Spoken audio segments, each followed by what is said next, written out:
Bismillahirrahmanirrahim. My name is Dr. Jamil Abbas. I am your physiology department, and today's topic for the discussion is the cell membrane. Definitely you have studied it in your previous classes, but today we are going to be much more details of the cell membrane. As you know, the cell membrane is known as the bilipid layer.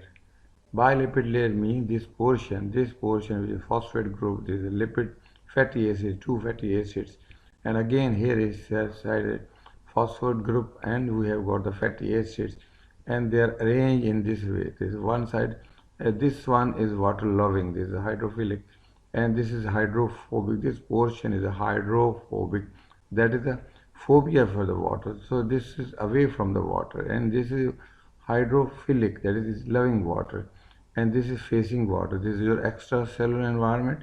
Here suppose this is your intracellular environment. Here is the water, again here is the water, but this portion, this your lipid bilayer is arranged in such a way that water remains outside and inside, and this water loving area, there's a phosphate portions, phosphate group, and this is on this area head, and this is again on the top, and these are the two threads which are bearing this balloon type of structure. And again this is the glycoproteins, different the glycoproteins. Here these again the integral proteins, and again these are peripheral proteins. So all these things, they are going to compose your lipid bilayer of the cell membrane. The most important building block of your cell membrane is the phospholipid, and then second most important is your proteins, which are different names. You see that. So let's see the structure of this phospholipid first. Here you can see the phospholipids. These phospholipids, they contain a phosphate group. You see this is the phosphate group. Whole of this is a phosphate group, and this is your glycerol. This is your glycerol, and these are two threads. Actually, these are the fatty acids, and out of this fatty acid, this is unsaturated fatty acid, and this long straight chain is saturated fatty acid. This portion is the hydrophilic head, and this is the hydrophobic. That is, it has got fear from the water, and it has love with the water. So phospholipid, this is this phospho, and these are the lipids. So this is the main building block of the cell membrane, the phospholipids. Here you can see these phospholipids, they can arrange in two ways. Either they can form a drop of water like structure, they can be hydrophilic end, these are hydrophilic end, and these are hydrophobic end, or they can arrange in the bilayer here in this way, that one side this one, the top of this one the phosphorus, and these are fatty acids, and here the extracellular environment and intracellular environment, and between this is your lipid, your cell membrane. So hydrophilic heads attract the water, hydrophobic tails hide from the water. They can self-assemble into a bubble, this one, or also they can form a bilayer. Again, you will see that this is a lipid bilayer, the mosaic structure, this is the fluid structure, and we have got different things present in this cell membrane. These are the different proteins, the bluish color, they are the different proteins which are present here. And one of the very important is known the integral proteins. Integral proteins, that means they are passing through and through the cell membrane. They are quite stuck inside the membrane, and we can't remove this one. So these are known as the integral protein. That means this is the part of the cell membrane, integral part of the cell membrane. While at the same time we have got some peripheral proteins. Some peripheral, so suppose this is your peripheral protein, these peripheral proteins, these are the peripheral proteins.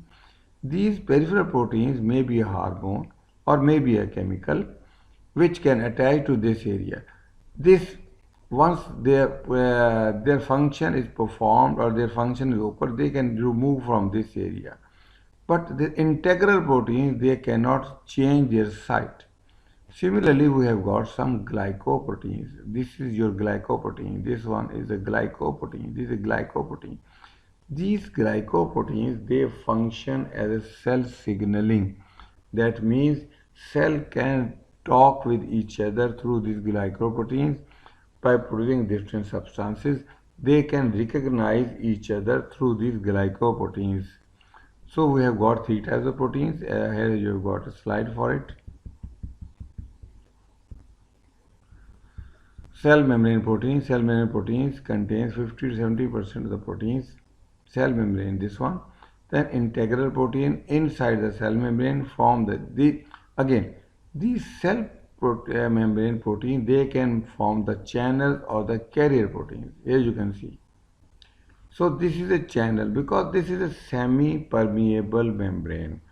Remember it. That means what is allowed or what is not allowed. Semi-permeable. Something can pass through it and some substances are not allowed to pass through. That's why this is known as a semi-permeable membrane. This semi-permeable membrane contain, but the substances, the ions, they have to pass through this membrane. So the nature has provided these integral proteins. These integral proteins can act like a channel. That means here you can see there are substances, protein channel, they can pass through it. From this area, they can pass through and through it. So they can act like a channel, and we have got different types of the channels. We have got the sodium channels, potassium channels, calcium channels, a lot of types of different channels they are present over here. Voltage gated channels, ligand gated channels, different channels we see onward. But at the same time, there are some proteins which can act as a carrier proteins. That means soon we will see the carrier protein. That means once some substance attaches outside the cell and it will be sink into the cell membrane and move from the extracellular environment into the intracellular environment through that carrier proteins. And as I have told you, we have got the glycoproteins which functions for the cell signaling. So the cell membrane which is going to protect your body or intracellular environment from the extracellular environment. Nothing can enter into the cell and cannot leave the cell until and unless it is allowed to do it through either through some channels or through some carrier proteins, or there are different other ways through which the transport through the cells can occur. So again, I'm going to repeat the basic building block is your phospholipid, which is made up of a phosphate group, glycerol and two fatty acids, one straight line that is saturated, other is some curved line that is unsaturated, and this basic functions of this cell membrane is the protective function. It forms the outermost boundary of the cell membrane. Then it can take in the food and excrete the waste products. That means it can it can perform the digestive function. Then the selective permeability. That is, some substances they are allowed to move in and some are allowed to leave it, but all the substances cannot pass through the cell or leave through the cell. Then this cell membrane, it has got some receptors. Actually, the glycoproteins, they can act as a receptors, and these are the present of the RBCs. Then these cell membrane, they form the adhesion molecules, the cadherins. That means cell can adhere with another cell, like in the process of inflammation. Then they form different junctions. One cell can attach to the other cell through different junctions. These are known as adherins and anchorings, along with the help of cytoskeleton of these elements. So this is a brief, you can say, the introduction of the cell membrane, and within the few minutes, or you can say within the next 15 minutes, we are going to see the cytoskeleton of the cell in detail, and then we will see the different types of the channels for which are present in the cell membrane. Then we will see how the transport can occur through the cell membrane. It may be active transport, it may be a passive transport. or how the receptors they are going to act. All these things are coming in the next few minutes.